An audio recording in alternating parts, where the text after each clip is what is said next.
नीमचपुर गांव में बूढ़ी विमला अपनी पोती शीतल के साथ रहती थी, तो वहीं उसका बेटा, बहू और पोता शहर में रहते थे। इस बार छुट्टियों में वो तीनों शहर से गांव घूमने आते हैं। उन तीनों को देख विमला और शीतल बहुत खुश होती हैं। उनके आने पर विमला उन सब के लिए मक्के की रोटी और सरसों का साग बनाती है। वाह माँ, आज तो मजा ही आ गया। बड़े दिनों बाद गांव का ये स्वादिष्ट खाना खाने को मिला है। माँ, मुझे नहीं खाना ये सब। दादी माँ, यहाँ कुछ अच्छा खाने को कहाँ मिलेगा, जैसे कि चाउमीन, बर्गर, पिज्जा? ये सब खाता है तू, तभी अपना शरीर देख कैसे ढोल की तरह बस फूलता ही जा रहा है। अरे दादी माँ, अभी मेरी उम्र ही क्या है, तो जिम जाकर एकदम फिट हो जाऊंगा। ये शहर के बच्चे भी ना एकदम बिगड़ चुके हैं। पहले बाहर की महंगी महंगी चटोरी चीजें खाकर चर्बी बढ़ाएंगे, फिर पैसे फूक फूक कर उस चर्बी को घटाने के लिए जिम जाएंगे। अरे दादी, आप नहीं समझोगे, शहर में ना आपके पोते का स्वैग है। स्वैग का तो पता नहीं, लेकिन फैट जरूर है, मोटा कहीं का। मुझे मोटा बोलेगी? रुक तू, अभी बताता हूँ मैं तुझे। माँ, मैं तो खुद परेशान हो चुका हूँ इससे, लेकिन यह है कि बाहर का खाना छोड़ता ही नहीं। इसे तो आदत हो गई है अब बाहर के खाने की। इसे भी कुछ समय के लिए तू यहीं छोड़ दे, नहीं तो इसका शरीर खराब हो जाएगा। देख तो शीतल को, यहाँ रहकर कितनी फिट हो गई है। मैं नहीं रहने वाला यहाँ। पापा, आपने तो कहा था हम कुछ दिन में वापस जाएंगे। किसने कहा? पापा मम्मी 1 महीने के लिए यहाँ रहने आए हैं। पापा, ये क्या सच कह रही है? हाँ बेटा, इतने सालों बाद आए हैं तो अब 1 महीना तो रुक कर ही जाएंगे ना। पापा, आप मुझे 4 दिन बोलकर यहाँ ले आए। अब मैं बिना मोमोज बर्गर के कैसे अपने दिन काटूंगा? ए शीतल की बच्ची, जाओ और मेरे लिए मैगी पास्ता रखा है, बैग में उसमें से कुछ बना ला। ये मैगी पास्ता खाकर ना तो बस पेट ही खराब होता है। मैं तेरे लिए दाल चावल और सिलबट्टे पर पिसी हुई धनिया की चटनी लेकर आती हूँ। नहीं खाना मुझे ये सब, जा तू वही बना जो मैंने कहा है। कुछ देर बाद शीतल रोहन के लिए मैगी बनाकर ले आती है। रोहन वो मैगी खा लेता है।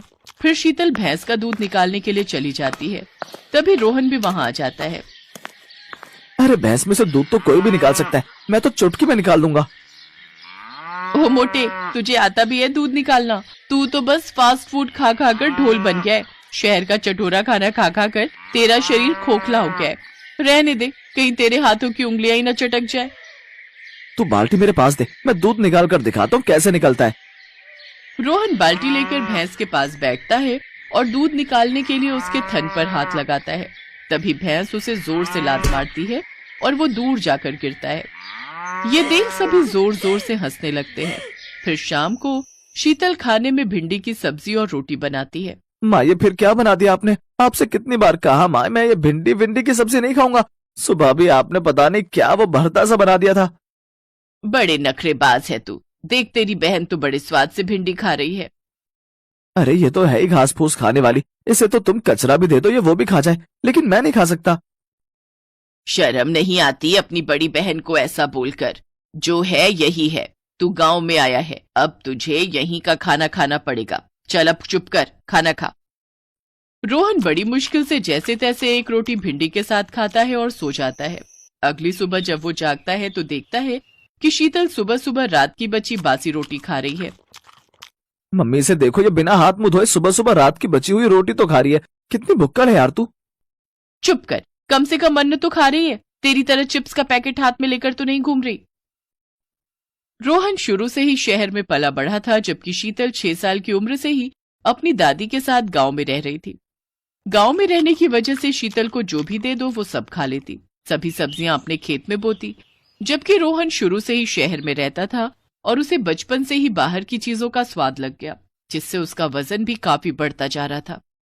ऐसे ही एक रोज जब वो गांव में घूम रहा होता है तो उसके पीछे गली का कुत्ता पड़ जाता है, जिससे बचने के लिए वो तेज तेज भागने लगता है। लेकिन अपने मोटापे के कारण वो तेज भाग नहीं पाता और वो नीचे गिर जाता है। वो कुत्ता उसे काटने ही वाला होता है कि तभी शीतल वहां आ जाती है और वो उसे डंडा मारकर वहां से भगा देती है। बाप रे, मुझे तो लगा था मैं आज तो ये मेरे गोश्त की अच्छे से पार्टी करेगा। घर आकर रोहन ढेर सारी चॉकलेट्स, चिप्स और मैक्रोनी खाता है। फिर आधी रात को वो पेट पकड़कर चिल्लाने लगता है।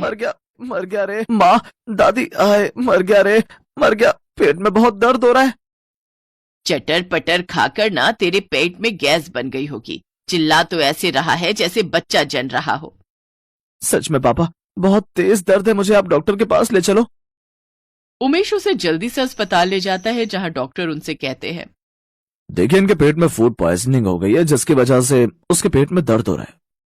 इंजेक्शन और दवाइयां देकर उसे घर भेज दिया जाता है। आज के बाद तुझे कुछ खाते हुए देखा ना तो समझ जाना मुझसे मेरा कोई नहीं होगा। नहीं खाऊंगा पापा, अब तो लेक्चर देना बंद कर दो। आप सब चिंता मत करो, अब से मैं इसे सुबह सुबह गाय का कच्चा दूध, खेत की हरी हरी ताजी सब्जियां और उबला हुआ खाना ही दूंगी। आज से इसका खाने पीने का ध्यान मैं रखूंगी। अब रोहन तबीयत खराब होने की वजह से घर का सादा खाना ही खाता है, जिससे कुछ ही दिनों में वो काफी हेल्दी और फिट भी हो जाता है। शहर और गांव के खाने में जमीन आसमान का फर्क पड़ता है। शहर के लोग जहां मसाले वाला और तला हुआ खाकर बीमार पड़ जाते हैं और कम ही उम्र जीते हैं, तो वहीं गांव के लोग सादा, सूखा और ताजी सब्जियां खाकर एकदम हेल्दी रहते हैं और बिना बीमारियों के लंबी उम्र जीते हैं।